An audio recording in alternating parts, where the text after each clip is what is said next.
Muy buenas noches, estimados y estimadas participantes. Les damos la más cordial bienvenida a la conferencia titulada Constitucionalidad de las propuestas normativas que disponen la eliminación del régimen CAS.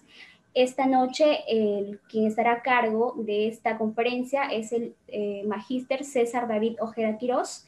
Él es abogado por la Universidad Nacional Pedro Ruiz Gallo, con estudios de maestría en Derecho del Trabajo y de la Seguridad Social por la Pontificia Universidad Católica del Perú. Además, él es adjunto de docencia en la misma casa de estudios. Bueno, le damos la más cordial bienvenida al magíster César David, quien está a cargo de esta conferencia, y agradecemos que esté participando, ¿no?, en estos eventos que el Instituto de Capacitación Jurídica está programando para toda la comunidad jurídica, ¿no? Buenas noches, doctor. Le cedemos el uso de la palabra. Buenas noches, señorita. En primer lugar, quiero agradecer profundamente la oportunidad del Instituto de Capacitación Jurídica para poder compartir con ustedes y con algunos colegas o interesados en el tema algunas reflexiones con relación a la constitucionalidad de las propuestas normativas que disponen la eliminación progresiva del CAS. Toda vez que uno de los aspectos más álgidos en lo que va en los últimos años ha sido el tema de la exigencia válida de una mejora en la situación laboral, el respeto de una serie de derechos, por ejemplo, uno de los principales, el derecho a la estabilidad. Y veremos a lo largo de esta exposición cómo es que este criterio se ha ido acentuando en un periodo que ya ha excedido la década, y analizaremos si estos proyectos normativos pasan por el tamiz constitucional. Si bien es cierto, hay una presunción inicial de constitucionalidad de las normas, cierto también es que en un contexto como este, donde hay mucha expectativa con relación a estos proyectos normativos, deben ser mirados desde una serie de aristas para fomentar el debate, para fomentar la discusión académica. Entonces, el tema a tratar en esta oportunidad, como lo señaló la señorita, es la constitucionalidad de las propuestas normativas que disponen la eliminación progresiva del CAS. Entonces, me permito iniciar esta disertación con una reflexión del maestro argentino Ernesto Sábato en su obra La Resistencia. Él señala un pensamiento que cae como anillo al dedo para esta presentación y consiste en lo siguiente: el hombre, enceguecido por el presente, casi nunca prevé lo que va a suceder. Si atina a ver un futuro diferente, lo hace como agravamiento de la situación actual o como el surgimiento de lo contrario. Vean ustedes, si nosotros quisiéramos trasladar este pensamiento al campo del derecho, podríamos decir, sin temor a equivocarnos, que a veces la presión mediática, la presión gremial, condiciona a que los legisladores, con buena o con no tan buena intención, se esmeren en emitir normas sin prever cuál va a ser el impacto de las mismas y atendiendo netamente a criterios que ya han quedado desfasados y sobre los cuales ya se ha discutido hace muchos años atrás. Entonces, se ha perdido esa capacidad de medir el impacto de las decisiones que a nivel normativo se toman. Y en palabras de Sábato, se ve un futuro diferente, pero nada garantiza que ese futuro sea incluso peor que el presente. Por eso es que es importante, desde mi punto de vista, que las fórmulas legislativas, que las propuestas normativas obedezcan no solo a una voluntad política, sino obedezcan a criterios técnicos que estén enfocados a la satisfacción de los intereses del colectivo, de la sociedad. Y cuando nosotros hablamos de empleo público, hay que tener en cuenta que parte de nuestro enfoque debe ser el brindar un servicio público de calidad. Entonces, bajo esa perspectiva es que, tomando como referencia al maestro Sábato, es que me adentraré en el tema a tratar en esta oportunidad. Ahora, unas cuestiones preliminares, ¿no? Es parte de mi estilo siempre plantear unas cuestiones iniciales para poder contextualizar la problemática a discutir. Primero, ¿cómo nace el régimen CAS? Es la pregunta inicial que debemos plantearnos. Y para ello, en un periodo que data un poco más de 3 décadas, debemos señalar que en la Ley de Bases de la Carrera Administrativa y Remuneraciones del Sector Público, aprobada por el Decreto Legislativo 276, se estableció un régimen laboral de carrera. Un régimen laboral que tendía como propósito el hecho de la estabilidad laboral. Un régimen que en el año 85 marcó una pauta respecto a lo que establecía la Constitución Política de 1979, que dicho sea de paso, fue la primera constitución política que le dio el rango constitucional al derecho a la estabilidad laboral. Entonces, tenemos en una línea de tiempo imaginaria, tenemos como primer punto, como primer hito, la dación de la Ley de Bases de la Carrera Administrativa. Con posterioridad a ello, en el año 1991 se dio el Decreto Legislativo 728, el cual también aplica para el sector público. Entonces, ya teniendo dos regímenes laborales generales que aplicaban en el sector público, la pregunta era, ¿a qué debíamos atenernos? Y lo cierto es que en el primer gobierno del señor García, sobre la base del decreto legislativo 276, se dispuso nombramientos masivos. Y cuando asumió el gobierno el señor Fujimori,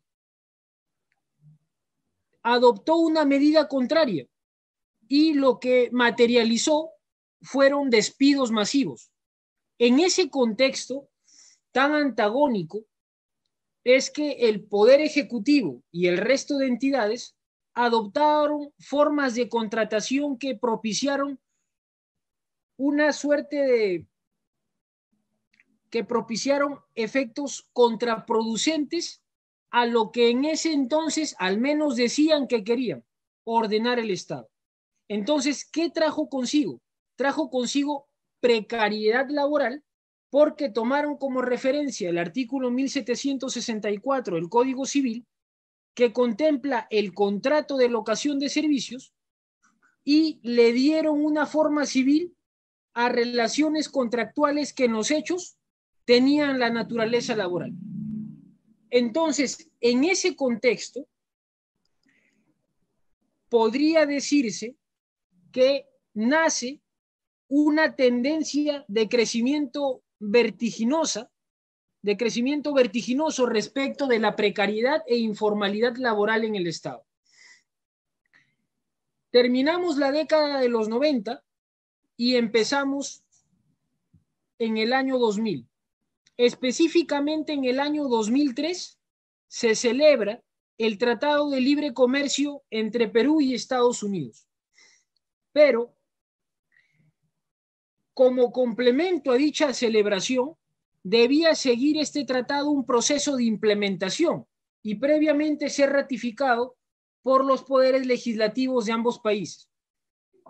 En ese contexto es que si nosotros revisamos el Tratado de Libre Comercio Perú-Estados Unidos, nos vamos a dar cuenta que específicamente en el artículo 17.2 hay un apartado sobre derechos laborales. Y si somos mucho más acuciosos con relación a esta disposición, advertiremos que recoge la declaración de la OIT del año 1998, que principalmente establece garantizar la libertad sindical, propiciar la negociación colectiva o el fomento de la negociación colectiva, la proscripción de la discriminación, la abolición del trabajo infantil y la eliminación del trabajo forzoso. Cinco ejes. Estos 5 ejes, sin que hayan sido tomados por nuestro ordenamiento jurídico en normativas anteriores, ya se vuelven de cumplimiento obligatorio, de cierta manera. Entonces, en aras o con la visión de poder implementar este tratado de libre comercio, es que en el año 2008 nace el régimen especial de contratación administrativa de servicios. E inicialmente nace, como su nombre lo señala, como un régimen de contratación administrativa. Y la discusión inicialmente estaba enfocada al hecho de si aquella persona que había sido contratada bajo este régimen era o no era un trabajador. Ojo, estoy hablando del año 2008. El 29 de junio, para ser exacto, de ese año, entró en vigencia el decreto legislativo 1057. Lo que establecía en buena cuenta este decreto legislativo era otorgarle al servidor público, al colaborador del Estado, una serie de derechos catalogados como pisos mínimos. Primero, la remuneración mínimo vital. Segundo, la posibilidad de aportar a un sistema previsional de su elección. Tercero, el acceso a prestaciones de salud. Cuarto, el goce de vacaciones por un periodo de 15 días, inicialmente. Principalmente esos son los beneficios, los derechos para muchos recortados que en la condición de pisos mínimos el gobierno peruano reguló para reducir la informalidad y contrarrestar la precariedad laboral existente en ese año en nuestro país, en el Estado. Ahora bien, en el año 2010, el Tribunal Constitucional emite una sentencia en la que evalúa la viabilidad de la demanda de inconstitucionalidad interpuesta contra este régimen. Y este sentido, este criterio de evaluación nos permite entender, en palabras del Tribunal Constitucional, que el contrato administrativo de servicios es un contrato de trabajo. Vean ustedes, en este periodo de 2 años, del 2008 al 2010, hay un cambio de concepción, mientras que con la dación del texto primigenio del decreto legislativo 1057 existía la discusión respecto de la categoría jurídica que tenía quien prestaba servicios, el Tribunal Constitucional se encargó de deslindar o de zanjar este tema y señaló que nos encontrábamos frente a un contrato de trabajo. Es decir, frente a un contrato que cumplía los 3 elementos para su configuración como tal: la prestación personal, la subordinación y la remuneración. Esto ocurre en el año 2010. En el año 2012, y acá sí hay un punto muy interesante o más interesante de analizar, con la dación de la ley 29.849, se dispone la eliminación progresiva del CAS. Y esta medida fue acogida satisfactoriamente por nuestra población. ¿Por qué? Porque el contrato o el régimen de contratación administrativa de servicios fue concebido inicialmente como un régimen transitorio. Entonces, cuando se dio esta ley, en marzo del año 2012, no habían transcurrido siquiera 4 años y ya se hablaba de una eliminación progresiva. Es decir, ya habían visos de que esta situación iba a terminar. Pero a casi 10 años después de la dación de la ley 29.849, Lo cierto es que no sabemos cuánto durará o cuál es el periodo de duración de esa eliminación progresiva. Ahora bien, cuando se da esta ley, como repito, en marzo del año 2012, con posterioridad a ello, al año siguiente, en el año 2013, se emite la ley 30.057, que es la ley del servicio civil y es el correlato de la creación de la Autoridad Nacional del Servicio Civil en el año 2008. Entonces, con la dación de la ley del servicio civil, se procura o tiene en todo caso el Estado el interés de plantear una reforma estructural del empleo público que lo que procure sea unificar los regímenes laborales generales.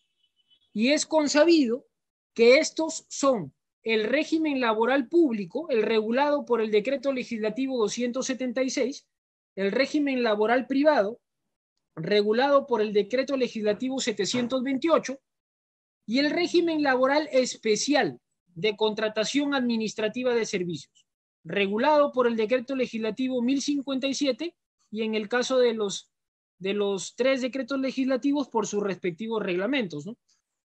Entonces, la idea de Servir es poder unificar estos 3 regímenes laborales en un régimen laboral único, que, dicho sea de paso, tenía como pilares, primero, la meritocracia y segundo, la estabilidad laboral. Una estabilidad laboral que en el caso del contrato administrativo de servicios es bastante cuestionada, por no decir inexistente.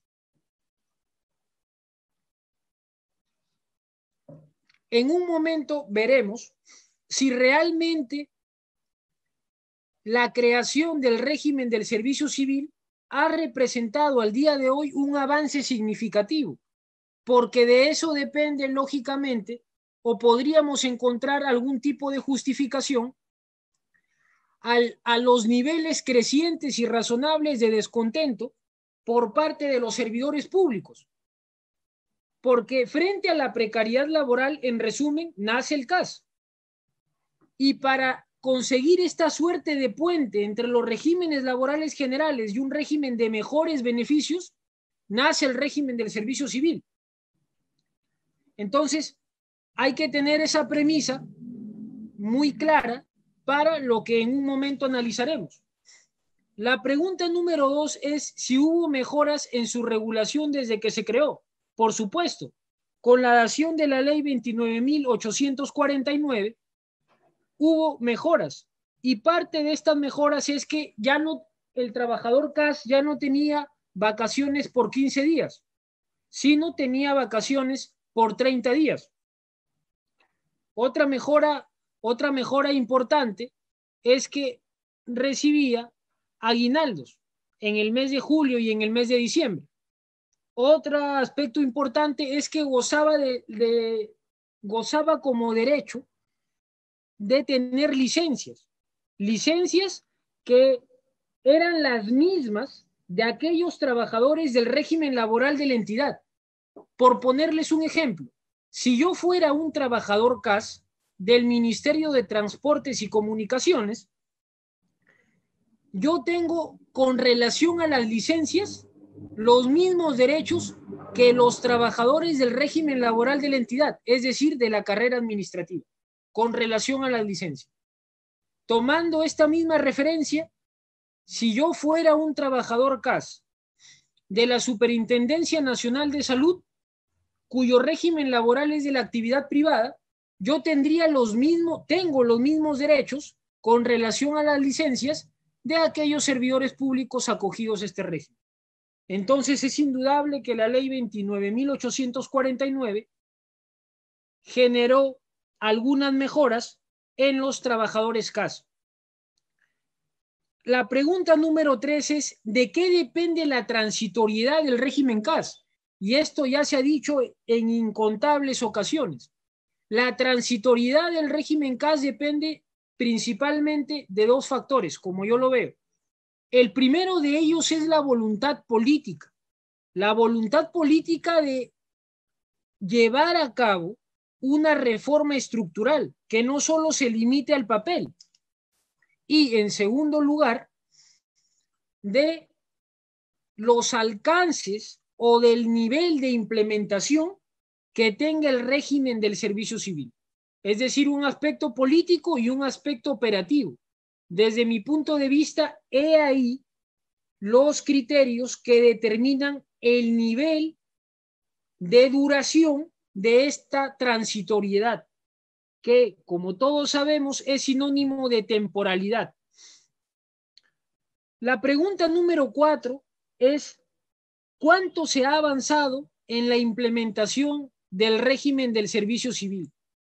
En un rango de más de 2.500 entidades y aproximadamente 3.000 entidades, veamos cuántas entidades han concluido el proceso de implementación al servicio civil. Una reflexión o un dato para comenzar esta discusión, ¿no? Vean ustedes, solamente son 8 entidades. 8 entidades que ya han concluido el proceso de tránsito para la implementación del régimen del servicio civil.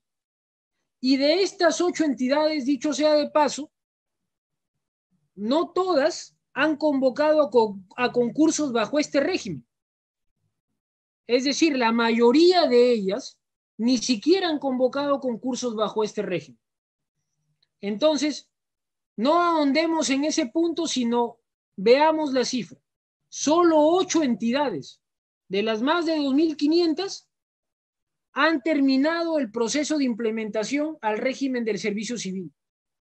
Entonces, desde esa perspectiva, ustedes mismos pueden internalizar preliminarmente si es que realmente se ha avanzado en este tema. Ahora bien, centrándonos en lo que respecta a las propuestas normativas. Las principales referencias normativas con relación a la eliminación del CAS, según lo que he investigado, son 2 proyectos de ley. El proyecto de ley 5.379 y el 6.262, ambos del año pasado. ¿Cuáles son los aspectos principales de estos proyectos de ley? Bueno, los aspectos principales son que disponen la eliminación del régimen CAS. Ojo, en primer término, nadie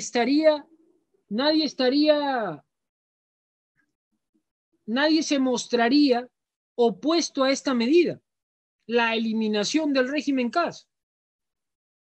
Muchos de los servidores públicos acogidos a este régimen, y yo también he estado en este régimen, en un primer momento, si nos plantearan esto, la eliminación del régimen CAS, creo que esto sería incuestionable.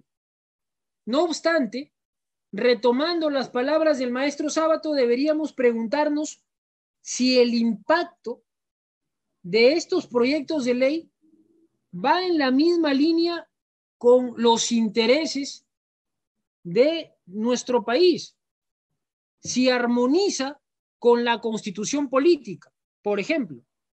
Entonces, tenemos que el punto coincidente entre ambos proyectos de ley es la eliminación del régimen CAS. El otro punto coincidente es la incorporación en un caso automática y en el otro caso en un periodo de 6 meses de los trabajadores CAS a las planillas del régimen público y del régimen privado. Entonces, acá tenemos nuestro primer punto a analizar. Y la pregunta a plantearse es la siguiente. Si bien es cierto, con relación a la eliminación del CAS, podría haber consenso respecto en la necesidad de esta medida debido a su prolongada transitoriedad, con relación a la incorporación a planillas automática o en un periodo de 6 meses de trabajadores CAS al régimen de la actividad pública o al régimen privado, la pregunta a plantearse es, ¿esta medida soluciona el problema? Es la primera pregunta, porque cuando nosotros abordamos el tema del CAS, un punto en donde hay consenso es que los trabajadores acogidos a este régimen no tienen los mismos derechos que los trabajadores acogidos al régimen de la carrera administrativa o al régimen de la actividad privada. Un ejemplo clásico es el referido a la estabilidad. Si yo estoy en la carrera administrativa, tengo estabilidad. Si soy trabajador de la actividad privada y ocupo una plaza con carácter de indeterminada, entonces también tengo estabilidad. Esto no ocurre en el CAS.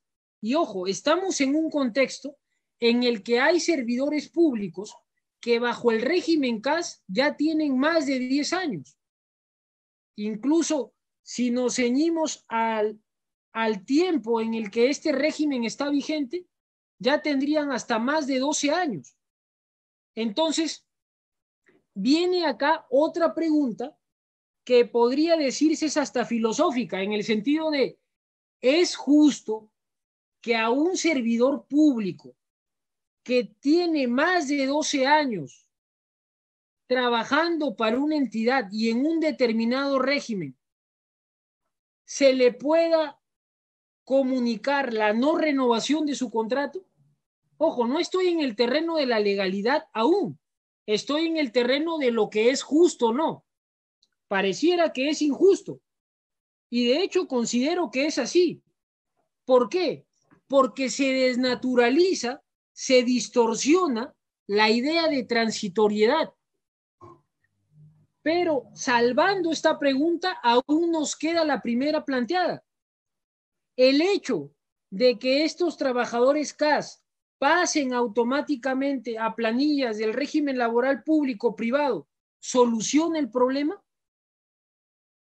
Un elemento en el que se diferencian estos dos proyectos de ley es que el 6.262 hace referencia al hecho de que existe un plazo de 6 meses, pero este plazo igual sigue siendo un plazo bastante reducido.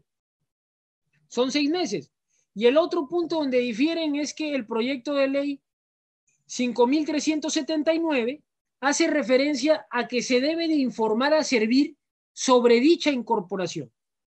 Y este es un punto también que vamos a discutir, porque ¿qué razón tendría que se informe a servir?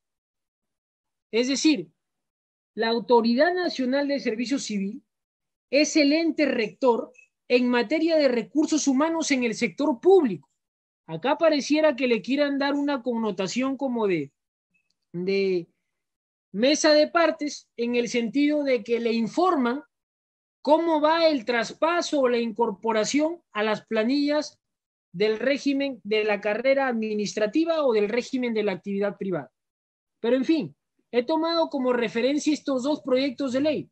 Ojo que hay proyectos de ley con similar tenor de hace ya varios años, desde el 2016 en adelante.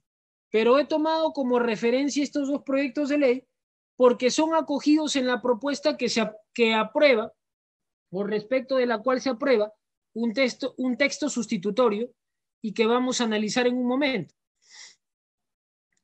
Ahora bien, de lo que tanto se comenta y de lo que tanto se habla, centrándonos ya en un punto más concreto,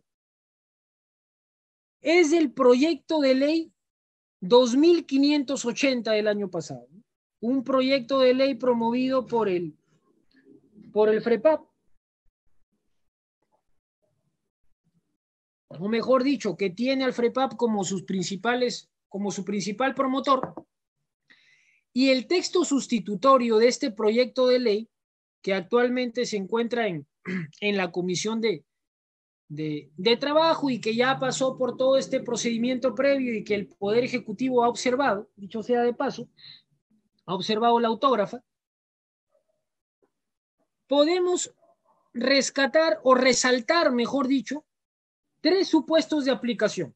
Principalmente tres supuestos de aplicación. Primero, que este proyecto de ley se aplica cuando, o es uno de sus supuestos de aplicación, tener contratos CAS por 2 años continuos. Si lo traslado al terreno de los hechos, quiere decir que si yo soy servidor público acogido al régimen de contratación administrativa de servicios del Ministerio de Transportes y Comunicaciones por 2 años continuos, o tengo más de 2 años, si este proyecto de ley entrara en vigencia, entonces yo ya debería pasar al régimen laboral de la entidad, que en el ejemplo planteado es el de la carrera administrativa. En el mismo sentido, si yo fuera un servidor público que tengo más de 2 años en la Superintendencia Nacional de Salud, yo ya debiera estar incluido, si esta norma entrara en vigencia, en el régimen laboral de la actividad privada. Este mismo criterio se toma en los contratos CAS por 3 años discontinuos. Entonces, si mi experiencia en el sector público es de 3 años acumulada, entonces yo podría aspirar a la estabilidad si es que la norma entrara en vigencia y yo me encontrara trabajando en ese momento. O al menos debería entenderse así, porque en el texto sustitutorio no se hace ninguna alusión al respecto, ¿no? Y otro punto de aplicación es haber sido servicios no personales antes de suscribir los contratos CAS. Que dicho sea de paso, esto ya había sido tratado en el año 2014 en el segundo Pleno Jurisdiccional Supremo en materia laboral, en el que se desarrollaron una serie de supuestos que lo que hacían era trazar una línea de interpretación para identificar frente a qué hechos nos encontrábamos ante la desnaturalización del contrato CAS. Y ya la Corte Suprema en algún momento había señalado que si yo prestaba servicios varios años bajo la modalidad de servicios no personales y luego suscribí un contrato CAS, esto era una suerte de fraude en la ley, porque lo que pretendía era desconocer una situación jurídica que ya se había configurado y que la suscripción de un contrato administrativo de servicios lo que propiciaba era la continuidad de la misma. Entonces, repito, los supuestos de aplicación de este texto sustitutorio son tener contratos CAS por 2 años continuos, tener contratos CAS por 3 años discontinuos o haber sido servicio no personal antes de suscribir contratos CAS. Si se diera cualesquiera de estos supuestos, entonces el derrotero sería el régimen laboral de la entidad en la cual yo estoy trabajando, ya que puede ser público o puede ser privado, de la carrera administrativa o bajo los alcances del decreto legislativo 728. Y frente a este análisis, aún no se asoma la respuesta de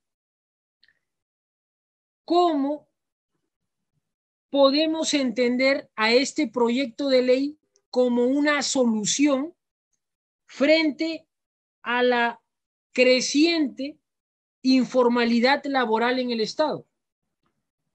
Vean ustedes, a inicios de los 90 o a mediados de esta década se hablaba de los servicios no personales.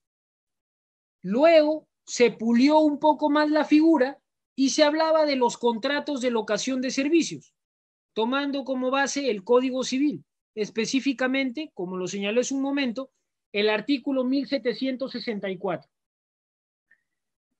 Ahora ya no se habla ni de servicios no personales ni de contrato de locación de servicios, sino de órdenes de servicio.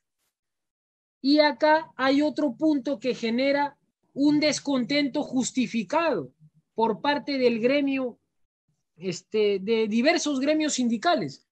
Y es el hecho de que, en primer lugar, no se sabe cuánto demorará la eliminación del régimen CAS. Y en segundo lugar, como esta transitoriedad parece ser eterna, hay una suerte de menoscabo a los derechos de los servidores públicos. Es una verdad de perogrullo. Es decir, ¿quién puede dudar de que los servidores públicos acogidos al régimen CAS tienen poco o ningún incentivo, por ejemplo, para afiliarse a un sindicato? ¿Qué pasaría si se afiliara a un sindicato? Su contrato, ojo, su contrato está sujeto a un plazo determinado. Es más, el artículo 10 del texto modificado del decreto legislativo 1057 establece que si hubiera una resolución arbitraria de contrato, el afectado tendría derecho al pago de una indemnización equivalente a 3 remuneraciones mensuales como máximo. Y acá, como pie de página, les planteo otra pregunta. Si este nivel de protección frente al despido armoniza con el artículo 27 de la Constitución Política. Lo dejo ahí para no salirme tanto del tema, pero consideraba, digamos, necesaria plantear esta apreciación porque vamos a analizar o a adentrarnos más en el análisis respecto de la viabilidad constitucional de este proyecto de ley. ¿Cuál es el punto de partida, no? El punto de partida es hablar de la constitucionalidad. Y ustedes saben que existe un principio de presunción de constitucionalidad.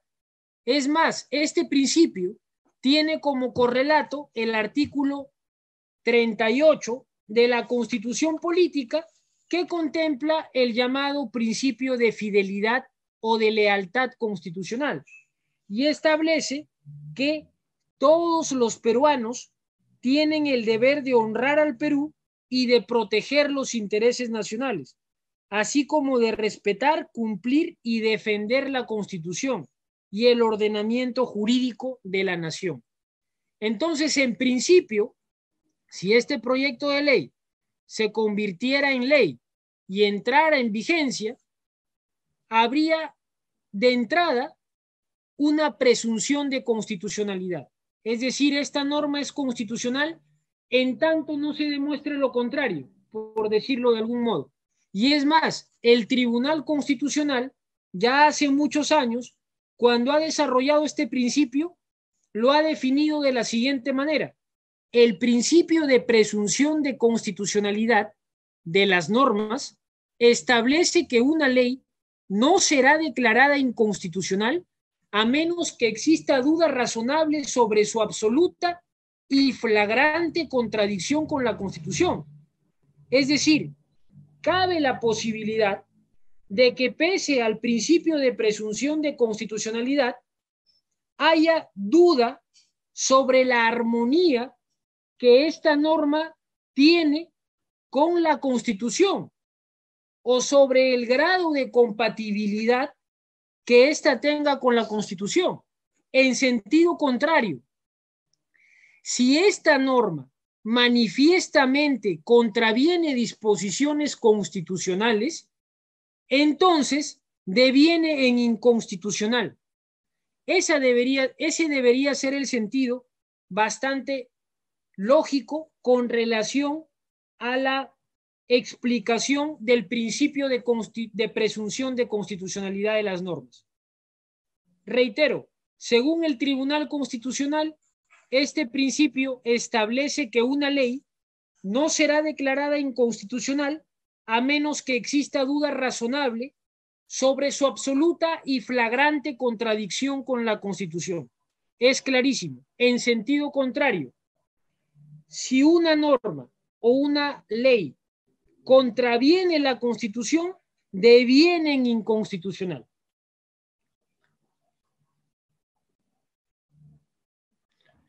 Ahora bien, ¿cuáles son los argumentos a favor y argumentos en contra? Siempre debemos de ponernos en ambos escenarios para poder determinar si es que realmente la posición asumida es correcta o si es que tiene argumentos contundentes. Veamos, los argumentos a favor respecto de la constitucionalidad del proyecto de ley antes referido son principalmente dos: la estabilidad laboral y la prohibición de la discriminación. La estabilidad laboral, como lo señalé hace un momento, se constitucionalizó en nuestro país por primera vez en la Constitución de 1979 y en buena cuenta establece que nadie puede ser despedido si no hay causa justa. Entonces, debido a que la transitoriedad del régimen CAS es prolongada, el hecho de que un servidor público esté supeditado a reiteradas renovaciones lesionaría en cierta medida el derecho a la estabilidad laboral. Y otro punto a considerar como un argumento a favor es el de la prohibición de la discriminación, que está contemplado en numerosos instrumentos internacionales ratificados por nuestro país y también en la Constitución política. Y centrándonos en el plano laboral, está también, o podemos también considerarlo, cuando analizamos el artículo 26, numeral 1 de la Constitución, que establece que un principio de la relación laboral es el de igualdad de oportunidades sin discriminación. Asimismo, este criterio también toma como base la declaración de la OIT de 1998 antes referida. Entonces, los argumentos principalmente a favor son la estabilidad laboral y la prohibición de la discriminación. Se procura proteger estos dos derechos. Eso es lo que procura, en resumen, el proyecto de ley que procura la eliminación del régimen CAS. Ahora, ¿cuáles son los argumentos en contra? Y acá vamos a desmenuzar cada uno de ellos. El derecho a la función pública. El derecho a la función pública, en primer término, es un derecho, en palabras de la Corte Interamericana de Derechos Humanos, de carácter universal, y lo que permite es incorporarse en la administración pública para contribuir con el servicio público. Entonces, este derecho a la función pública solo se entiende desde dos dimensiones: desde la meritocracia y desde la carrera administrativa. Cuando nos referimos a la meritocracia, no hacemos más que incidir en la necesidad de que las reglas de juego para acceder a la función pública sean transparentes y se priorice la capacidad, la actitud y la aptitud del aspirante a ser servidor público. Asimismo, la meritocracia no solo debe ser concebida en su dimensión de acceso, sino debe ser concebida en su dimensión de ejercicio pleno de derechos laborales y de progresión en la carrera pública. Entonces, ¿por qué afectaría la meritocracia si se diera viabilidad a este proyecto de ley? Porque se impediría que el servidor público CAS, que pasa automáticamente o dentro de 6 meses a o dentro de 5 años a la planilla del decreto legislativo 276 o de la actividad privada, pueda ascender. Ese es punto número 1. Hay una imposibilidad de progresión en la carrera. Y si entendemos que la progresión en la carrera es una de las dimensiones de la meritocracia y que la meritocracia es parte del contenido del derecho de acceso a la función pública, se lesiona el derecho a la función pública.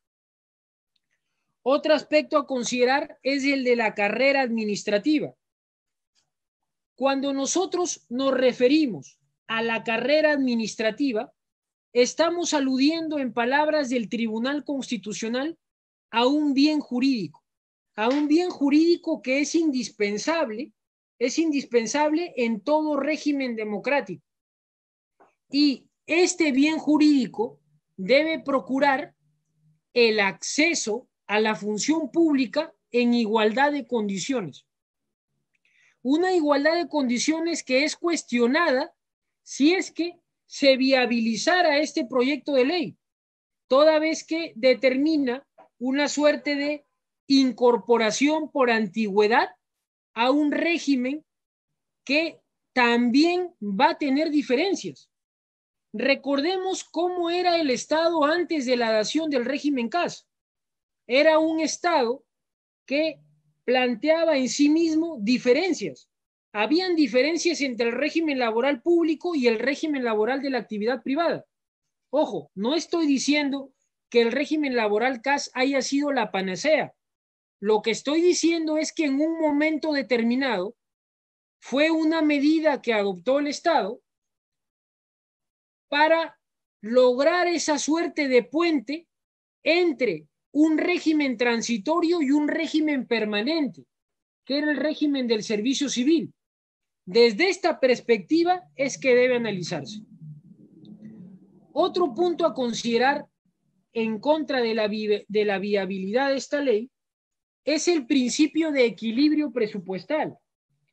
Este principio de equilibrio presupuestal, que dicho sea de paso, ha sido desarrollado por el Tribunal Constitucional en varias sentencias, establece la necesidad de que las medidas adoptadas no incidan de manera perjudicial en el gasto público.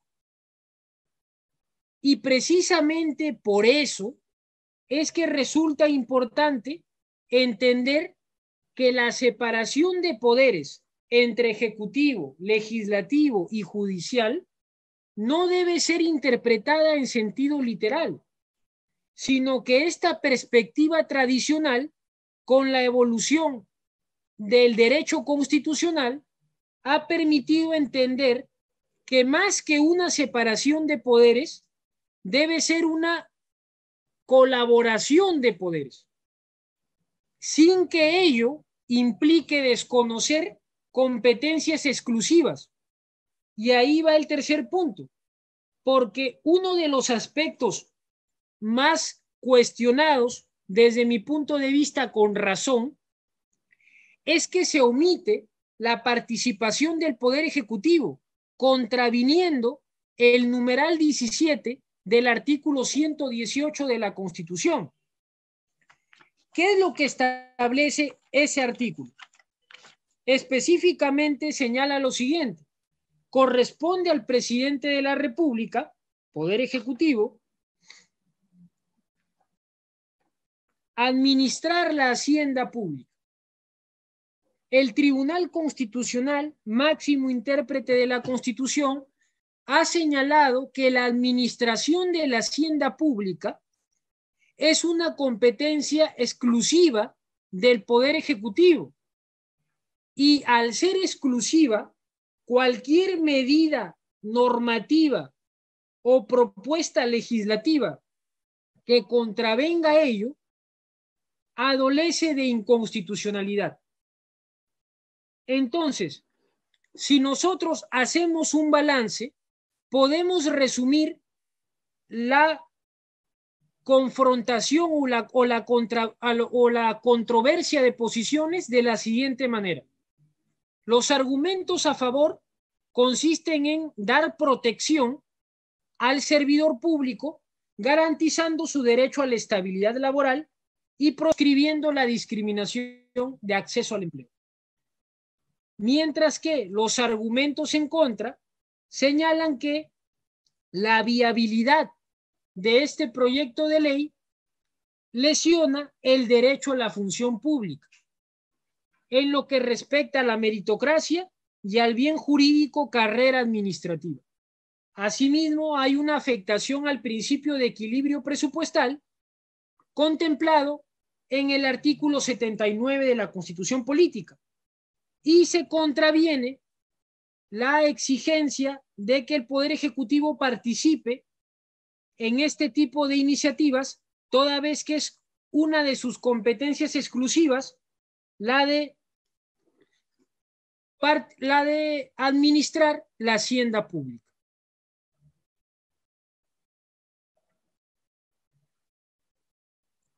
Unas conclusiones a las que he podido llegar de este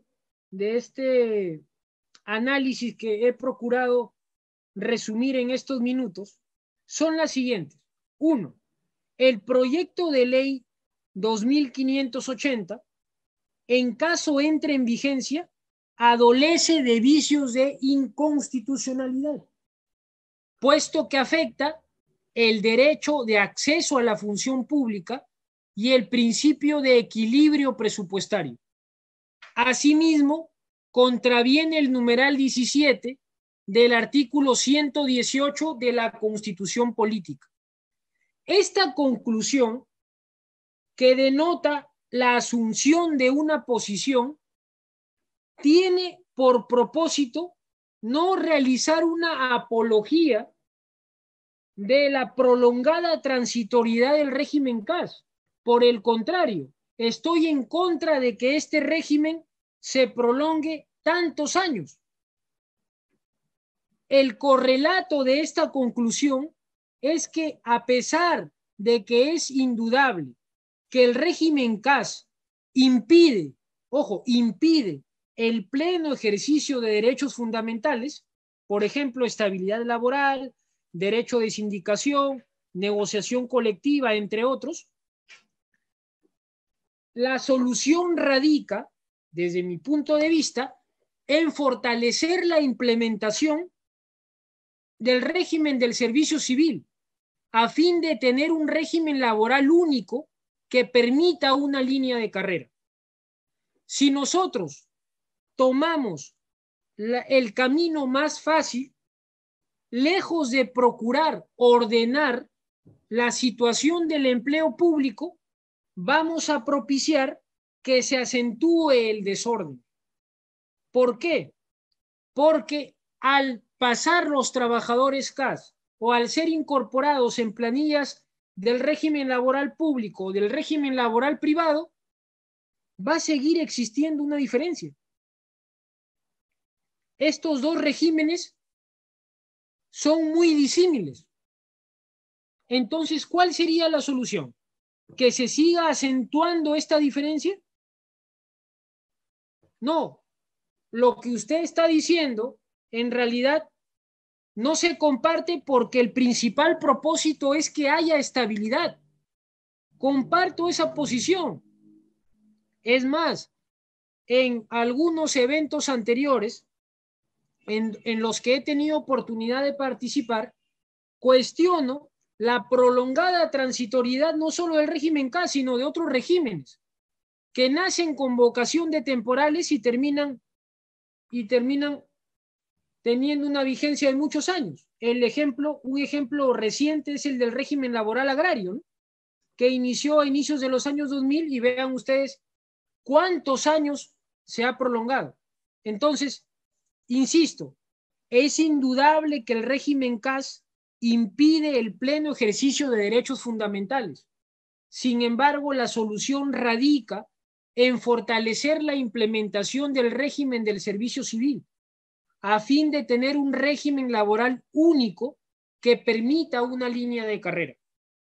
Si lo que buscamos es estabilidad, si lo que buscamos es mejores condiciones salariales, Si lo que buscamos es progresar en la carrera pública, entonces, desde mi punto de vista, todos estos elementos los tiene el régimen del servicio civil. Si lo que buscamos es que no haya progresión en la carrera administrativa, entonces en la carrera pública, perdón, tenemos el régimen de la actividad privada. Si lo que procuramos es que las diferencias salariales se asienten, tenemos el régimen de la carrera administrativa y el régimen de la actividad privada. Entonces, creo que el análisis debe ir mucho más allá. No solo a decir estoy en desacuerdo o no con que se elimine el CAS. Creo que todos estamos de acuerdo con que esto se elimine, pero esa eliminación debe ser progresiva y precisamente esa progresividad es la que no se ha dado. Por eso que a la fecha son 8 las entidades, 8 que han concluido el proceso de tránsito al régimen del servicio civil. Acá hay algo que está fallando y desde mi punto de vista no son las normas, son las personas que se encargan de poder implementar las normas. Falta una voluntad política, a mi modo de ver. Una reflexión con relación a lo que considero importante respecto de este tema. Para darle una connotación un poco más humana, si se quiere, ¿no? Un hijo le pregunta a su padre, ¿por qué es tan importante el trabajo? El padre lo piensa y dice, porque el trabajo es el hombre mismo. El hijo, como es un niño aún, no entiende y le pregunta, ¿qué quiere decir eso?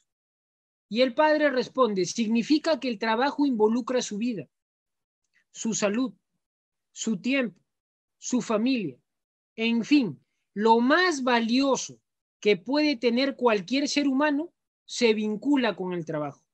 Ahí radica su enorme e inmensurable valor, así como la necesidad de tenerlo. La clave es que los servidores públicos tengan estabilidad. Concuerdo plenamente con ello. Pero la clave también es que la obtención de este derecho tenga una perspectiva a futuro, no hacia atrás, no de retroceso. Entonces, si ya se planteó una reforma estructural que data desde hace más de 7 años, entonces, ¿por qué las entidades no procuran fortalecer este sistema? ¿Por qué no se fortalece el sistema de meritocracia para que tengamos a servidores públicos idóneos? Con ello no estoy desconociendo la idoneidad de los servidores públicos que trabajan en el régimen CAS. Solo estoy reforzando la necesidad o la idea de contar con un régimen laboral único, a fin de evitar tanta desigualdad en el Estado y a fin de fomentar la progresión en la carrera administrativa. Quedo a su disposición para las preguntas que tengan a bien formularme.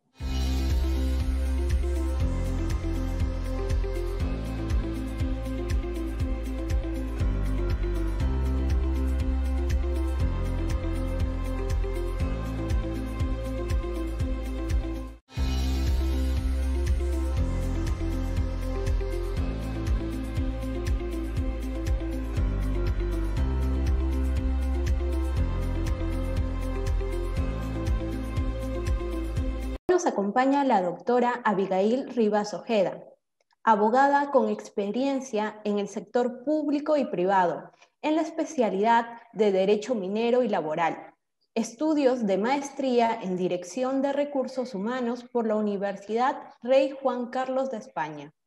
Actualmente consultora en temas de Derecho Minero, en Gestión y Soluciones Sociales SAC. Buenas noches, doctora, ¿qué tal? Buenas noches, muy agradecida por la invitación del ICJ, una vez más participando.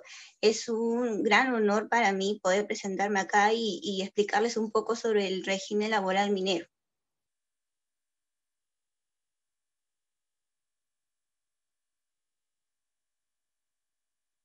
Perfecto.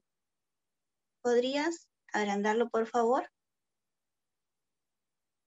Listo, muchas gracias.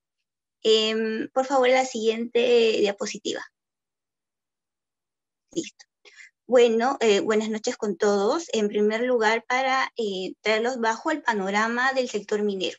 Bueno, como entenderán, la actividad minera tiene un papel muy importante en la economía nacional, ya que representa un porcentaje respetable dentro del Producto Bruto Interno, que en este caso es el 10% aproximadamente. Obviamente, esta es una encuesta del año pasado todavía. El sector minero en el Perú es muy importante, ya que el Perú es un país eminentemente minero. Desde la costa, sierra y selva encontramos empresas mineras, tanto de pequeña, mediana y gran minería. Pero, ¿qué es en sí la actividad minera? Pues la actividad minera en realidad es una actividad de extracción del mineral. Partiendo de ello, es muy importante y dada a las personas que estamos dirigidas, que entiendo son personas dedicadas al campo legal, partiremos desde la Constitución. En la Constitución Política se señala efectivamente en el artículo 66 que los recursos naturales, minerales y no minerales, pertenecen al Estado. Y estas se pueden dar mediante una concesión. Lo que en el mundo del mundo minero se denomina una concesión minera. Es decir, la persona, el peticionante, es dueño de la concesión, que esto abarcaría el recurso mineral, más no del terreno. Y haciendo un paréntesis para entrar en contexto al tema que vamos a detallar a continuación, es que el recurso mineral, el titular del derecho minero es dueño del recurso mineral, más no del terreno. Y de ahí nacen todas las coyunturas y todos los inconvenientes que han surgido a lo largo de estos años. Pero entrando en el tema de fondo, si bien es cierto, entendemos que las empresas mineras tienen, en realidad están alejadas de las zonas, digamos, costeras, que es las zonas urbanas, porque en realidad la Ley General de Minería establece ciertos requisitos para que una persona pueda acceder a una concesión. Entre ellos también que, por ejemplo, no puede estar en 50 kilómetros de frontera. En general, la normativa minera establece que las empresas mineras en realidad no pueden estar cerca de zonas urbanas. Existen ciertos requisitos. Por lo tanto, entendemos que, y como es de común conocimiento, que las empresas mineras están alejadas. Y de ahí nace la pregunta, ¿cómo contratar al personal para que pueda laborar en mi empresa estando esta lejos de su lugar donde vive, ¿no? Por eso es que básicamente radica el tema del que vamos a hablar. Por favor, otra diapositiva más. Perfecto. Para entrar en contexto, les he presentado un pequeño marco normativo de efectivamente en el tema laboral, abarcado el contexto minero. Entendemos que el convenio 1 de la OIT limita las horas de trabajo en las empresas industriales a 8 horas o a 48 horas. En realidad, esto se abarca para todas las empresas privadas y públicas, bueno, privadas y empresas de inversión pública también. El Decreto Supremo 1495M, que es el texto único ordenado de la Ley General de Minería, tema muy interesante también. El Decreto Supremo 3089, que hace referencia al ingreso mínimo minero. Y eso lo vamos a hablar más adelante, porque dése cuenta, la norma salió en el 89. El Decreto Supremo 3189-TR, que establece el Día del Trabajador Minero, que es estamos hablando del 5 de diciembre. El Decreto Supremo 5589-TR, que amplía los alcances del texto citado anteriormente. La Ley 25009, la Ley de Jubilación de Trabajadores Mineros, y las que siguen en realidad, que vamos a abarcar en temas más amplios en esta conferencia. La que sigue, por favor. Bueno, para entrar en el tema, ¿Qué es una jornada típica? Y como les estaba comentando en el previo, es que las empresas mineras comúnmente, no todas, pero sí su mayoría, están alejadas de las zonas urbanas. Entonces los trabajadores no podían acceder a un horario laboral típico, ¿no? Por ejemplo, que laboren 8 horas en el día o viceversa, porque existen temas de horarios rotativos también, y que regresen luego a sus casas a descansar en el horario que le corresponda. Pero en este caso, y las empresas al ser en su mayoría alejadas de las zonas urbanas, tienden a acceder o a implementar jornadas atípicas. ¿Qué quiere decir? Por ejemplo, si un trabajador, digamos, vive en Lima y la empresa minera y que es su centro de trabajo se ubica, por ejemplo, en Ayacucho, para ponernos en contexto. En este caso, es imposible que el trabajador pueda ir a laborar en la mañana y descansar en la noche a Lima. Para esto, digamos que la costumbre ha implementado ciertos horarios. Digamos que en la época de los 80, 70, los trabajadores podían estar en mina 6 meses, regresar a su casa una semana y regresar a mina otros 6 meses. En realidad, en aquellas épocas era así. De los últimos años en adelante, y con la implementación de normativas y regulaciones, en realidad a partir del 89 en adelante, se han ido dando más accesibilidad a los trabajadores y que puedan acceder a estas jornadas de trabajo más viables para ellos. En este caso, y actualmente tenemos las jornadas de 14x7, 21 en realidad por 10 y así sucesivamente. Pero actualmente, y dada la coyuntura del COVID y de las normativas que se han implementando, o en realidad de los reglamentos que se han ido implementando en el sector minero, estas jornadas se han ido ampliando. Entonces, comúnmente hablábamos anteriormente, en el mundo de antes, en un régimen 14x7. Actualmente lo hemos multiplicado por 2. Muchos de los trabajadores mineros están trabajando, por ejemplo, 28x14. Pero uno diría, es demasiado y poco tiempo de descanso. Pero en realidad eso se basa desde la normativa que tenemos actualmente en el Perú. Por favor, a la siguiente diapositiva. Gracias. En realidad, las jornadas atípicas, bueno, en realidad el tema de las jornadas están establecidas en la Constitución Política del Perú, en el artículo en realidad 25, donde establece una jornada ordinaria, que se entiende por 8 horas diarias de trabajo, multiplicadas a la semana por 6 días. En realidad son 48 horas semanales.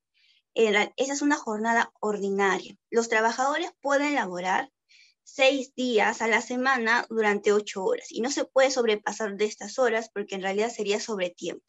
Y en la práctica muchos de los empleadores contratan a sus trabajadores por 40 horas semanales, que serían de lunes a viernes 8 horas diarias. En algunos casos las horas de almuerzo y demás. Pero en el sector minero se ha hecho una multiplicación, en realidad muy simple, teniendo en consideración que son 8 horas que tienen que trabajar 48 horas semanales, lo han multiplicado para que sumen 14 días y 7 días de descanso. En realidad el trabajador no puede pasar de las 48 horas semanales. Pero para que se hagan, en realidad es todo un cálculo para hacer el tema de las horas. ¿Por qué? En el sector minero, una jornada atípica vendría a ser, como les comentaba, el 14x7. Dentro del 14x7, estos 14 días que el trabajador tiene que estar en la mina o en la unidad minera, para hablar más coherentemente, en la unidad minera tiene que estar 12 horas diarias trabajando y de ahí descansar sus otras 12 horas. Y así sucesivamente, porque es un horario rotativo. También existe un tema de horarios, en realidad rotación por camas, que es un tema interno para que la producción no pare, porque la actividad minera es una actividad productiva, extractiva, que tiene como finalidad mantener, valga la redundancia, la producción. Los trabajadores no pueden descansar. Bueno, en realidad el puesto no puede descansar. Los trabajadores tendrían que rotarse. A veces por un puesto de trabajo hay 2, 3 trabajadores que tienen que estar rotándose constantemente para que el puesto continúe trabajando. Siguiente, por favor. Como estaba explicando, las jornadas atípicas en el sector minero, la mayor parte de las empresas mineras adecuan un sistema denominado, como les explicaba, el 14x7, lo que quiere decir que 14 días continuos trabajas por 8 horas diarias y los 7 días descansas.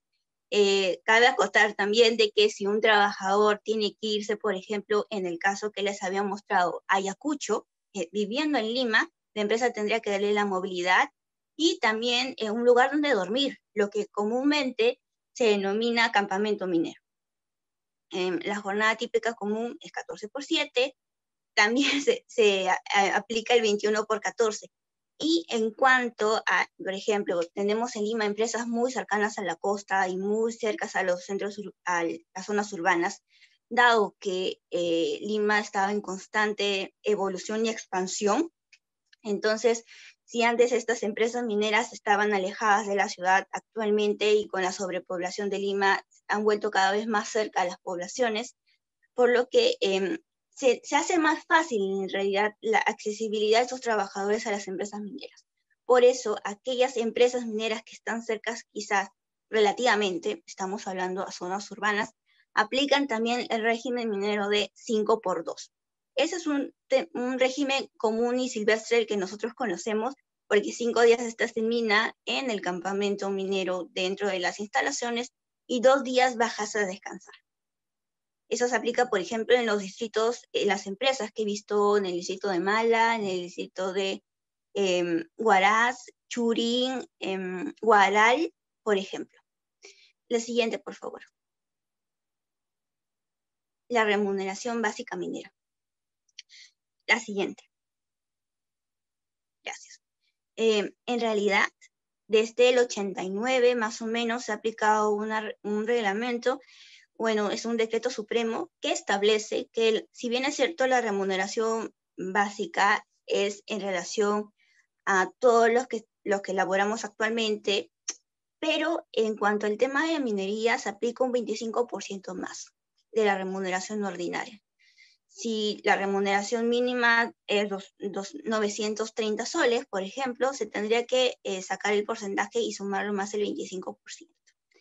Pero, ¿por qué se da este cambio normativo en el 89? Básicamente, los motivos fueron que los trabajadores mineros están sujetos a riesgos constantes, múltiples peligros. En realidad no es un trabajo nada fácil. Son personas que laboran en centros metalúrgicos y siderúrgicos, expuestos a gases, a socavón, a minas a tajo abierto. Entonces, su trabajo está en constante peligro. Por eso es que uno de los motivos que llevaron a esta normativa a implementarse es eso, el que los trabajadores estaban en constante peligro. Por eso es que se implementó el 25% más. Y de ahí, en todos los beneficios que vamos a hablar en esta conferencia, les voy explicando en realidad la razón de ser y que no todos los beneficios que aplican para el sector privado en general es un porcentaje más alto en el sector minero, por ejemplo. Y en algunos casos, para hablar en líneas generales, en el sector de construcción, porque también es un grupo económico que está sujeto a peligros. Siguiente, por favor. La jubilación minera. Bueno, en realidad existe en la jubilación ordinaria, y todos conocemos que se aplica a los 65 años de manera general, puedes darse de manera anticipada a los 60, y dependiendo si eres hombre o mujer, y muchas especificaciones más que dependen si estás en el régimen nacional de pensiones o el régimen privado de pensiones. Pero en este caso, en la jubilación minera, y trayendo cotación lo que he explicado anteriormente sobre este 25% más que se da a la remuneración ordinaria minera, les explico. La jubilación minera se da antes que una jubilación ordinaria, y esto nace también porque los trabajadores, como bien explicado, están sujetos a muchos peligros. Y si bien es cierto, existe un tema de seguridad y salud ocupacional que se dedica a esa área básicamente a evitar los peligros constantes del sector minero o a prevenirlos en realidad. También es cierto de que los trabajadores están expuestos a gases o elementos químicos que dificultan o menguan en el estado físico de las personas y en alguna medida en el estado mental. Por eso es que la vida laboral de una persona que trabaja en el sector privado en general no es la misma que una persona que labora en el sector minero, por estar expuestos a todos estos factores. Pero, no obstante, no todos los que trabajan en el sector minero, y aquí quiero hacer una aclaración, tienen los mismos beneficios. En realidad, no tienen los mismos beneficios una persona que labora, por ejemplo, en las áreas administrativas de una empresa minera, como aquel obrero que labora directamente en socavón o atajo abierto o en un centro metalúrgico siderúrgico. No es lo mismo. Si bien es cierto, hay personas que se dedican a la actividad administrativa, pueden ser contadores, abogados, administradores y profesiones diversas, que probablemente trabajen en la unidad minera, pero no están expuestos directamente con esta planta. Existe una serie de reglamentaciones internas dentro de una unidad minera como para que todas las personas estén distanciadas y dependiendo de la actividad que realicen, porque no pueden estar expuestas al peligro. Básicamente radica en eso. Por ejemplo, en realidad el comedor no puede estar en la esquina donde está el socavón. Tienen que estar alejados. En la ciencia cierta existe comedores que están a veces dentro del socavón, pero eso es porque los trabajadores y a veces las minas tienen infinidad de metros de profundidad y los trabajadores tienen que acceder a la alimentación, a su hora de refrigerio. Es por ello que en estos casos particulares sí están algunos comedores dentro del socavón, pero no quiere decir que en todos los casos. Y existe, como les explicaba, reglamentación que los trabajadores no pueden, que en realidad el comedor no puede estar cerca del socavón ni cerca a estos elementos químicos, digamos, que pueden ser dañinos para la salud. Asimismo, es pertinente mencionar que los campamentos, que son los mismos cuartos, habitaciones de las personas que laboran, no pueden estar cerca a los elementos peligrosos que existen dentro de la unidad minera. Toda la organización de infraestructura de la unidad minera está debidamente proporcionada y para ello existen reglamentaciones establecidas que, para la redundancia, lo fiscaliza y dependiendo de la competencia podría ser o SINDORMIT o en todo caso en temas ambientales UEF. Y todo tiene que estar reglamentado por la entidad competente que establece ello. Entendemos que el MINAM y el MINEM, bajo sus órganos adscritos competentes. Pero volviendo al tema que estábamos conversando, en el régimen de jubilación minera, los y las trabajadores y trabajadoras que laboran en el sector minero se jubilan antes, pero tenemos que tener en consideración 3 principios fundamentales. Para que puedas acceder a una jubilación minera, tendrías que pertenecer, por ejemplo, que haber laborado en socavón, en una mina de socavón, una mina a tajo abierto, o en algún centro metalúrgico, siderúrgico, o que esté expuesto a elementos nocivos para la salud, por ejemplo. Como les explicaba, y en mi ejemplo, un trabajador administrativo que labora en el sector minero no necesariamente tendría que acceder a esta jubilación minera. Por ejemplo, hay trabajadores administrativos que dentro de sus funciones y para las cuales fueron contratadas, así sea una vez al mes, tendrían que ingresar a socavón. En estos casos en específico sí podrían acceder a esta jubilación minera. Así sea una vez al mes, una vez a la semana, que esté expuesto a estos 3 ítems que les había mencionado, también pueden acceder a esta jubilación minera. Por favor, la siguiente diapositiva. Efectivamente, la jubilación minera para trabajadores de riesgo en el sistema privado de pensiones. Como les había explicado, existen 2 regímenes. El primero es el tema de régimen extraordinario, que es de carácter transitorio, en el cual el Estado reconoce al trabajador un beneficio extraordinario por los aportes efectuados durante su periodo de pertenecer al Sistema Nacional de Pensiones. Y el régimen genérico se aplica, por ejemplo, a los trabajadores administrativos que no estamos expuestos al peligro. Siguiente, por favor.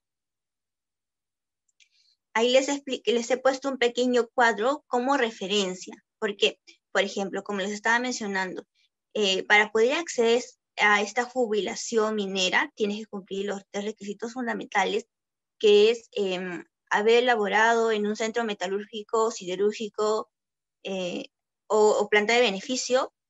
Segundo es que hayas laborado, por ejemplo, que hayas laborado en una mina socavón o en una mina tajo abierto, que es el tercero. Una vez que quizás dentro de tus actividades estaban dentro de estas áreas que les he mencionado, tienes que haber cumplido ciertos requisitos. Por ejemplo, si has trabajado en una mina a tajo abierto, tienes que haber, ya sea en el sistema nacional de pensiones o en el sistema privado de pensiones, 20 años de aportaciones, por ejemplo. Y te podrías jubilar en realidad hasta los 45 años, y que es la edad mínima de jubilación para ambos. Y si has laborado en un centro metalúrgico y siderúrgico, igual te aplicaría los 20 años de aportaciones. Pero hay la posibilidad de que un trabajador, qué sé yo, haya, y como ejemplo lo pongo, durante de 20 años a 30 años laboró, por ejemplo, en el sector construcción. De los 30 años a los 40 años laboró en el sector minero. Estamos hablando de que probablemente sea un obrero, ¿no? Que haya tenido este cambio de sector, pero dentro de sus funciones y de sus competencias laborales. ¿Qué régimen se aplicaría? En este caso, se podría aplicar el régimen de la jubilación minera, entendiendo también de que tendrías que completar tu bolsa de trabajo, porque en el caso del Sistema Nacional de Pensiones, entendemos también de que lo que uno va aportando se va a la bolsa común, y esta bolsa común se va pagando los trabajadores ya jubilados. En el sistema privado de pensiones es distinto, porque haces un descuento del 9%, y dependiendo de la empresa donde estás aportando y del criterio que estés utilizando también para las aportaciones, puedes aportar hasta el 13%. Es dependiendo de cada persona en el sistema privado de pensiones. Entonces, en el caso particular que les he estado comentando, esta persona se podría jubilar en el sistema, en la jubilación minera, donde tendría más beneficios que a continuación les voy a explicar. Por favor, el siguiente diapositiva. Perfecto. Uno de estos beneficios, y que la normatividad, o bueno, el Estado ha aplicado, es el Fondo Complementario de Jubilación Minera, Metalúrgica y Siderúrgica.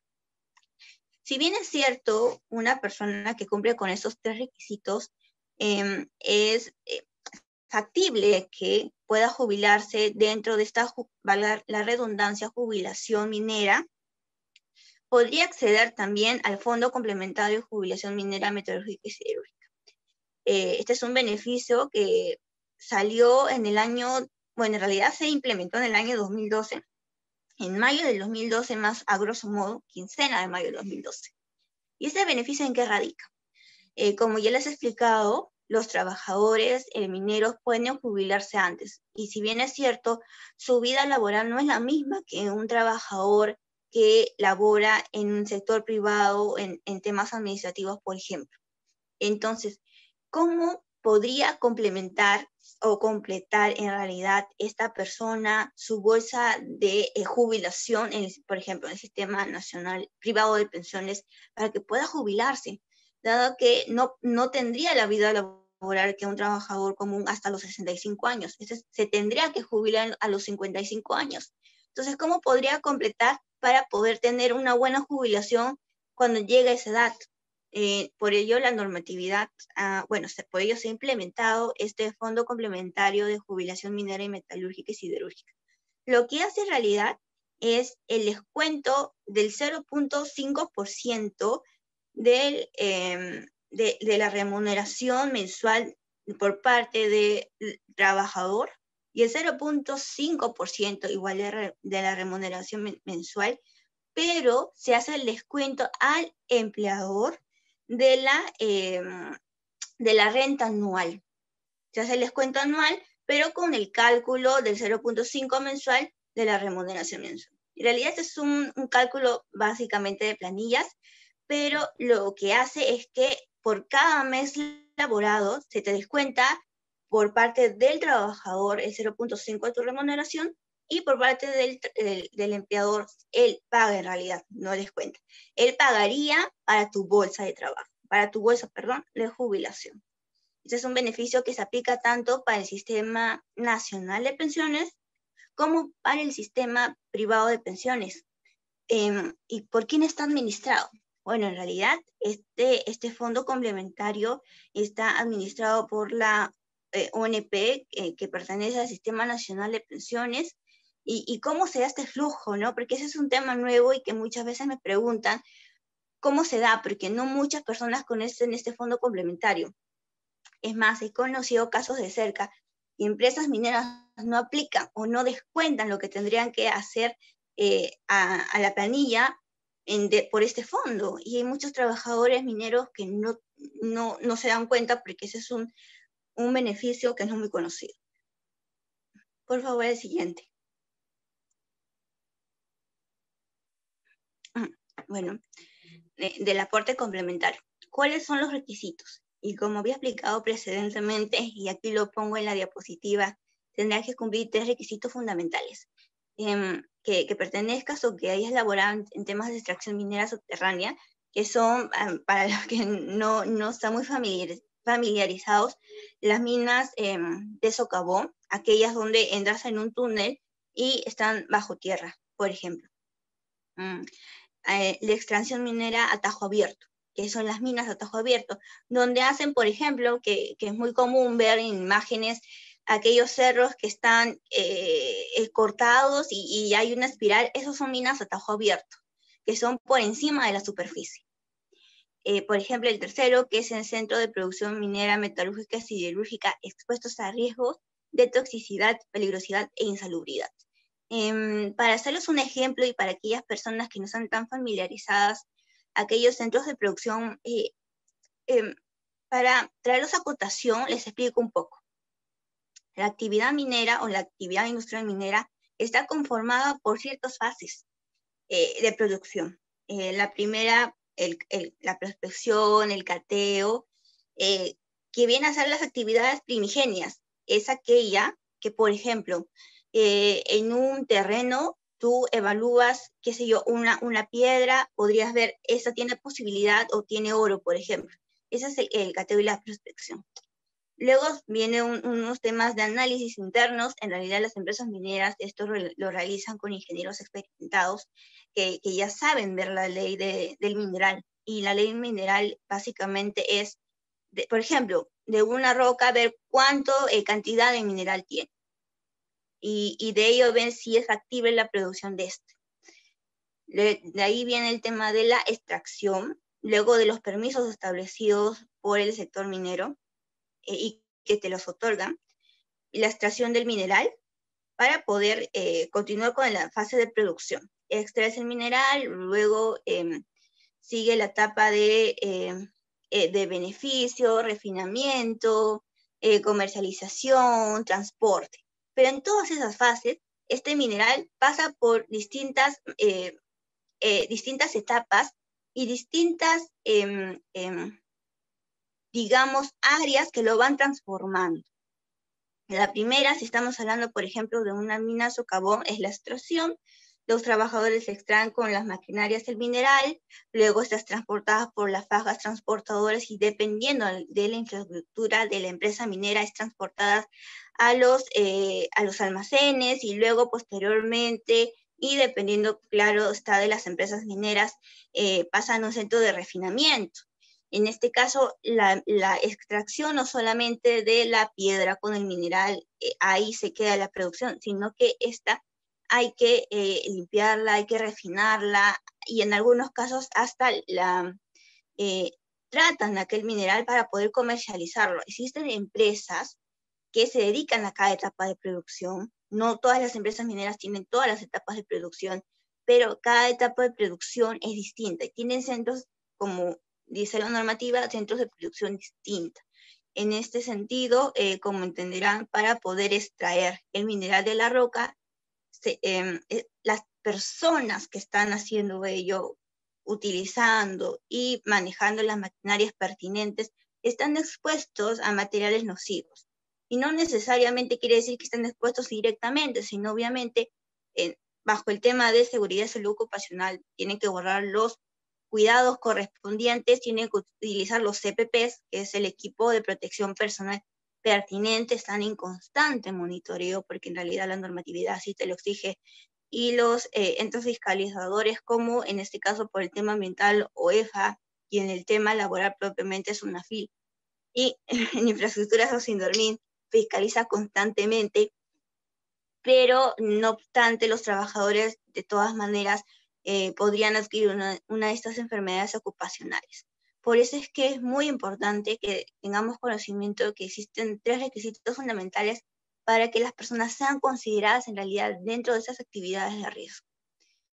Y por eso, cumpliendo estos requisitos, podrías acceder a la jubilación minera, y uno de estos aportes importantes es el Fondo Complementario de Jubilación Minera, que como les comentaba, te tendría que hacer el descuento tanto del trabajador como del empleador. Siguiente, por favor. Ya, perfecto.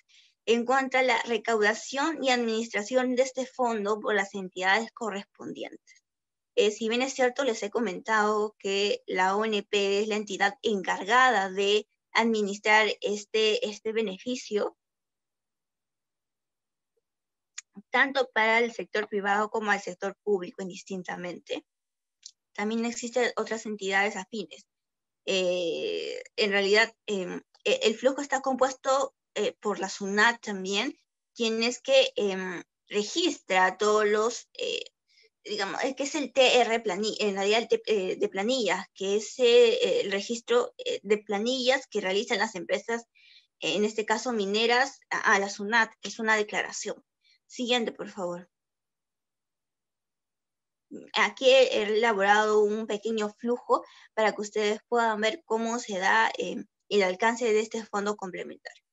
El empleador paga en realidad el empleador le descuenta de la planilla al trabajador y él al año hace el descuento correspondiente en el cálculo que se realiza dentro de la empresa. Pero estas planillas se reportan mes a mes a SUNAT. SUNAT, acorde con lo que establece la normatividad, lo reporta a la ONP diciendo, ojo ONP, esta empresa minera ha reportado en su planilla que ha hecho el descuento tanto para el trabajador como su descuento correspondiente del empleador. ONP toma conocimiento porque obviamente esto se va a un fondo del mismo trabajador, y ellos guardan un registro constante para llevarse a cabo al final de la vida laboral de este trabajador, poder hacer reporte y aumentar, por decirlo de alguna manera, a su bolsa de jubilación para su pensión. Siguiente, por favor. Por favor, ¿podrías proceder una diapositiva más? Gracias. Lamentablemente, creo que las diapositivas no me acompañaron en este momento, pero me gustaría seguir explicándoles un poco sobre el sector minero. Por favor, ¿podrías ir a la primera diapositiva? Muchas gracias. Les sigo comentando.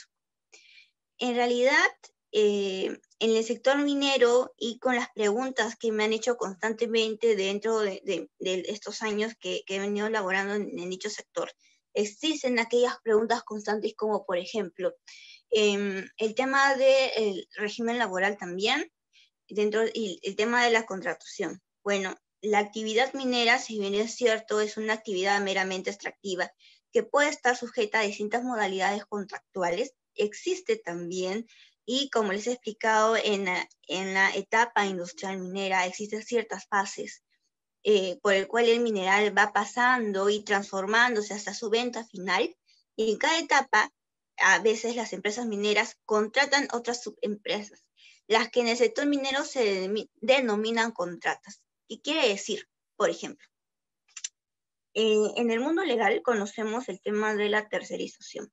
El tema de la tercerización básicamente radica en que aquellas actividades conexas, que no quiere decir el core de la empresa, pueden estar delegadas a otras empresas. Por ejemplo, nosotros hemos ido todos a un banco.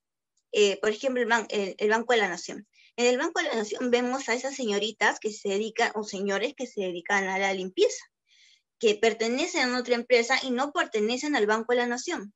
Estas personas que se dedican al servicio conexo es una empresa tercerizadora. ¿Por qué hablo del core de la empresa? Por ejemplo, en la industria minera, una empresa minera tiene por actividad principal la extracción del mineral. Pero una empresa minera no tiene como actividad principal dar almuerzo a sus trabajadores.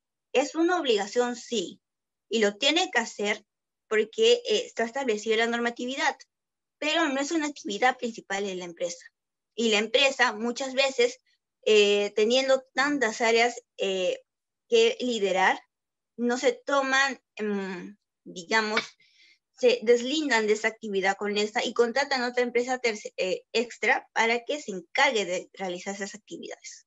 Entonces tenemos que una empresa minera tiene como actividad principal la extracción del mineral y todas las actividades dentro de ellas para llevar a cabo el fin, que en términos generales eso sería el core de la empresa. Pero actividades como la limpieza, actividades como el campamento y actividades como el transporte, pero el transporte del personal, porque el transporte minero es otra actividad minera aparte de las que les estoy comentando. Entonces, para entrar en el tema de fondo, les comento. Las empresas mineras tienen como actividad principal la extracción, pueden tener actividades conexas, como por ejemplo, como les comentaba, el campamento, el tema de limpieza, el tema de transporte de personal, el tema de áreas verdes, el tema quizás de mantenimiento de ciertas áreas internas dentro del socavón, que incluso se podrían dar. En el sector minero se denomina contratas. Pero muchas veces se disgrega este panorama, porque estas personas y trabajadores mineros que trabajan dentro de estas contratas piden el tema de la desnaturalización del contrato, porque se da el caso de que los jefes que laboran dentro de las empresas, dentro de la empresa minera con la actividad principal, dan órdenes a estas empresas, a estas personas que laboran en esas empresas tercerizadoras para que realicen ciertas actividades. Entonces, muchas veces me ha tocado ver personas que piden también el tema de la desnaturalización por contrato de trabajo, para que pasen a la empresa principal si realizan actividades principales, por ejemplo. Entonces, existen también dentro del régimen minero estas dos diferencias que se podría dar, tanto que la empresa minera propiamente como aquellas empresas que no se dedican a la actividad extractiva, pero que sí brindan servicios adicionales a estas empresas mineras y que también brindan trabajo. Recordemos que por cada trabajo que da el sector minero existen 4 trabajos indirectos, y de esos 4 trabajos existen 8 que se benefician de esas actividades. ¿Por qué? Por ejemplo, tenemos una empresa minera que contrata a todos los trabajadores que laboran dentro de su empresa. Contratan a otra empresa tercerizadora que les brinda servicios y esta subcontrata a trabajadores que les pueda brindar este servicio. Pero, ¿dónde viven estas personas? Muchas veces, y habrán escuchado el tema de pensionistas, muchas veces en las localidades aledañas también hay personas que vienen a ese tema de pensiones. Hay muchas veces de que los lugares aledaños a las empresas mineras, ya sea centros poblados, comunidades campesinas, centros urbanos también, que están ubicadas aledañas a la mina, se ven beneficiadas por el crecimiento, por ejemplo, del turismo, y el crecimiento de la actividad económica propiamente, ya sea restaurantes, ya sea hoteles, ya sea centros de esparcimiento posiblemente. Entonces, también la actividad minera genera estos beneficios dentro del régimen laboral, podría decirse, porque genera muchos trabajos adicionales. También les quería comentar un poco sobre los beneficios sociales que otorga el sector minero.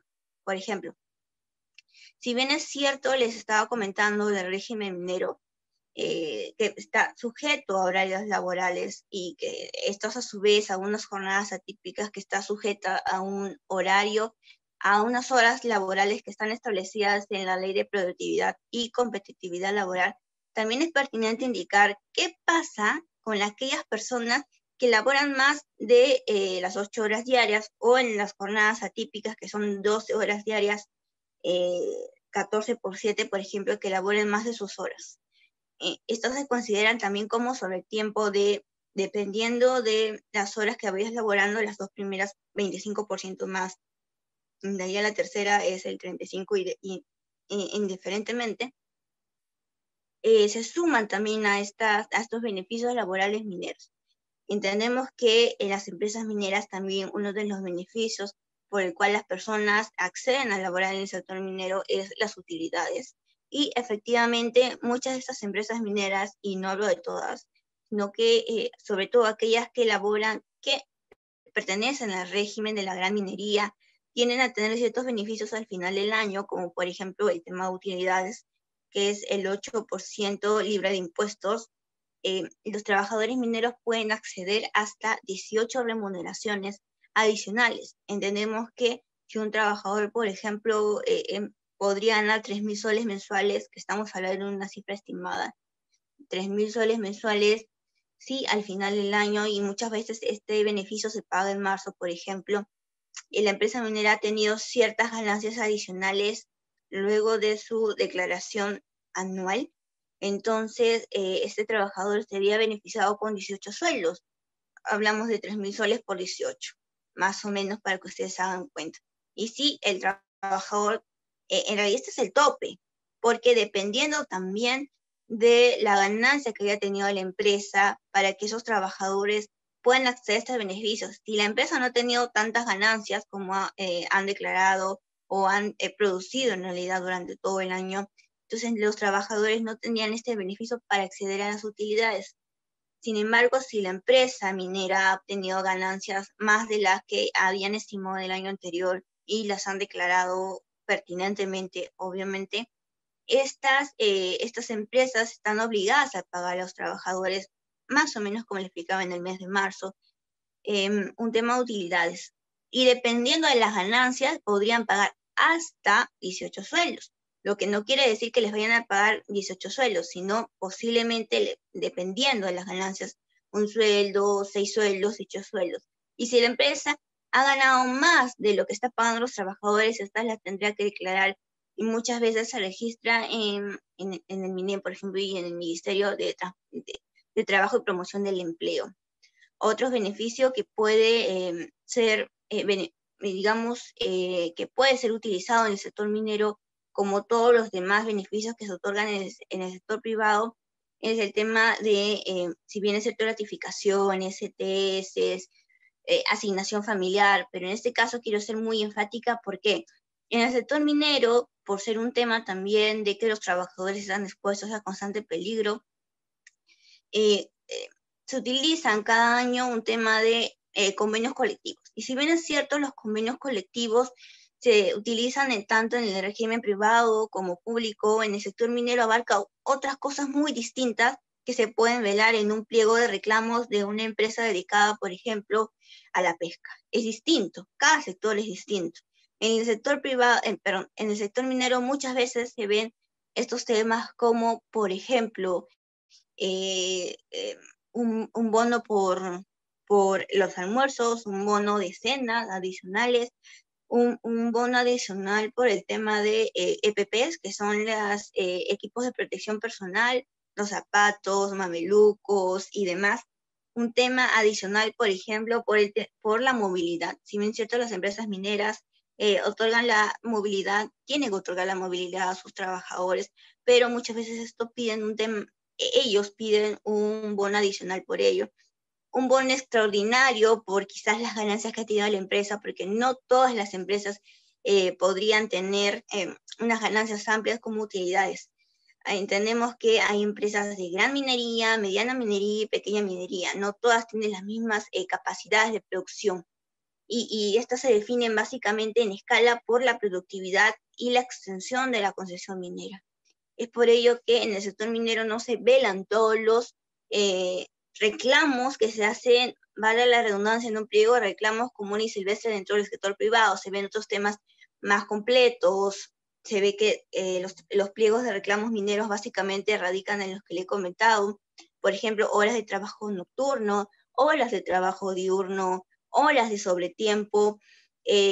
Anteriormente y antes del 2017 se veía un tema de el pago del seguro de vida ley, que reclamaban para que eso se dé hasta el primer día de contrataciones.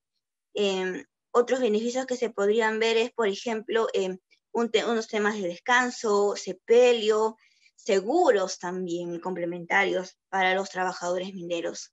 Porque como tenemos, y si bien les he explicado a lo largo de esta conferencia, que el sector privado minero tiene ciertos beneficios especiales y adicionales a los del sistema privado común, también es cierto de que algunos panoramas todavía faltan complementar o adicionar.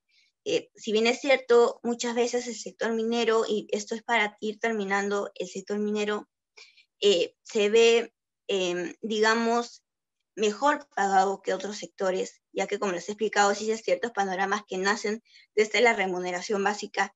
También es cierto de que los trabajadores están expuestos a ciertos peligros, y no todos los trabajadores que laboran en el sector minero pueden tener estos beneficios. Tienen que asistir ciertas características para que puedas acceder a los beneficios establecidos. Y eso es todo. Gracias.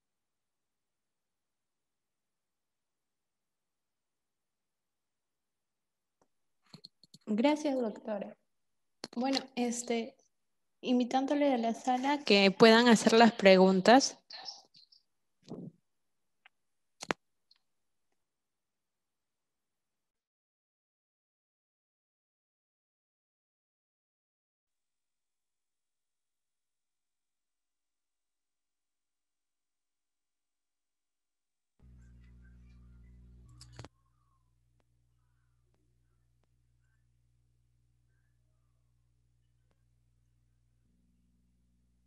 Justo tenemos una pregunta, doctora, de Pablo Gutiérrez, la cual nos dice, doctora, buenas noches, ¿y qué beneficio tienen los jubilados? Bueno, como le estaba explicando, básicamente los trabajadores que se van a jubilar por el régimen de jubilación minera, porque y haciendo mención a lo que había reportado en algún momento y mencionado, es que no todas las personas que laboran en el sector minero pueden acceder a esta jubilación extraordinaria minera. Para acceder a esta jubilación extraordinaria minera tienes que cumplir los requisitos que ya he establecido, que ya he comentado, que son esos 3. Pero ¿qué beneficios puedes obtener? En realidad dependiendo si perteneces al sector público o privado, tienes que salir con tu pensión de jubilación más, y en se tiene que contabilizar lo que te debieron haber aportado y descontado a tu empleador por el Fondo Complementario de Jubilación Minera, Metalúrgica y Siderúrgica, más el aporte del 2% de la AFP, si es que perteneces a la AFP, por ejemplo. Si perteneces a la AFP, puedes acceder a este beneficio que es el aporte del 2%, el muy denominado reja, que es el descuento del 2% mensual que se te tendría que hacer en tu época laboral. Más o menos la normatividad salió desde el 2001, así que se te tuvo que hacer el descuento desde el 2001, dependiendo de la época que entraste a laborar, el 2% mensual de tu planilla y el 2% de la declaración anual de la empresa, pero por el cálculo de tu remuneración mensual. Básicamente es lo mismo que el fondo complementario, pero ese sería el 2% adicional, solo para los trabajadores que pertenecen al sector privado. Una vez que te jubilas, tienes estos beneficios adicionales para el sector minero, que es un plus más para tu jubilación, entendiéndose que te vas a jubilar antes porque perteneces al sector minero. Y los otros beneficios de ley para que termines tu vida laboral, ¿no? Como por ejemplo, a veces las empresas se tendrían que pagar todos los beneficios que estarían acumulados hasta el día de tu cese por jubilación. Entendemos que si has tenido vacaciones truncas, se te tendría que pagar todas tus vacaciones. Si has estado laborando un tema de horas extras, se tendría que pagar las horas extras. Entendemos también de que si ya estás próximo a salir de vacaciones, o si ya has cumplido tu tema de vacaciones, justo cuando te vayas a jubilar, también se te tendría que pagar y reconocer las vacaciones. Obviamente ya no podría salir de vacaciones, sino la empresa te tendría que hacer el pago correspondiente de ello. Y el pago se daría más o menos a las 48 horas que tú te jubiles, y en realidad para que te jubiles la empresa te convoca a jubilarte si has cumplido el tope de tu edad, y si tú quieres jubilarte anticipadamente tendrás que solicitarlo a tu empleador para que gestione este tema con el sistema al que tú pertenezcas, ya sea el sistema privado o el Sistema Nacional de Pensiones. Bien, doctora, tenemos una última pregunta, la cual es, ¿el seguro complementario de trabajo de riesgo es aplicable a los trabajadores mineros? Sí, el SSTR, por ejemplo. El SSTR, que es el Seguro Complementario de Trabajo de Riesgo, sí es aplicado a los trabajadores que laboran dentro del régimen minero. Existe también varios tipos de SSTR, y por categorías, porque no es el mismo pagar un SSTR por los trabajadores que laboran en socavón, mina tajo abierto, centro metalúrgico, siderúrgico y demás, como aquel SSTR que le van a pagar o que pagan para las trabajadores que laboren en, por ejemplo, la parte administrativa de la empresa minera. Todas las personas que vayan a elaborar una unidad minera tienen el derecho a que se les pague el SSTR. Y este SSTR se les va a comprar dependiendo de las funciones que laboren o que realicen esas personas.